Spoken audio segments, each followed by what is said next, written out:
this is Tim from Your 6 Studios. Today in this video, I'm going to show you how to fix your PlayStation 5 not connecting to your TV. Now, the first thing you want to try is just launching it into the safe mode. Maybe the resolution of the TV doesn't support the resolution of the PlayStation 5. So we want to go on down to the start button, hold this down, and we want to completely turn this off. So I have my PlayStation turned on right now. I'm going to hold down the button and it will completely turn off my PlayStation 5.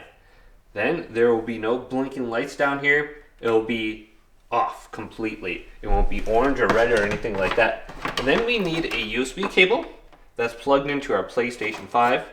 Plug the controller in and then hold down the button again for power. So you might hear one beep initially and then you will hear a second beep. And this will launch it into the safe mode menu. This is a low resolution menu. Then go on down to where it says change video output right here and then go to change resolution. And your PlayStation 5 will restart. And then we're able to choose the resolution. I'm just going to go to automatic and let my PlayStation 5 decide, but you might have to choose a different option. Now if you still are having issues, unplug everything from the wall outlet. Sometimes it works and I can't explain why.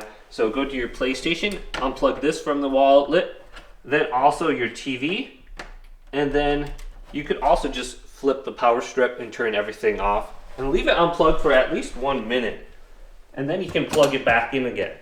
Also on the back of your TV there might be a specific HDMI slot your PlayStation 5 is supposed to go into. Like on Samsung or Sony TVs, it might be in HDMI slot 3 or 4. It'll say 120 Hertz at 4K right here. So maybe there's a specific gaming slot you have to put it in. So if you do unplug your PlayStation when it is turned on, you'll see this parent console storage screen, which is fine. You shouldn't lose any data, and you should be good to go now. Hopefully this video did indeed help you out. If it did, leave it a big thumbs up and subscribe to my channel down below for more technical videos coming up next on Your 6 Studios.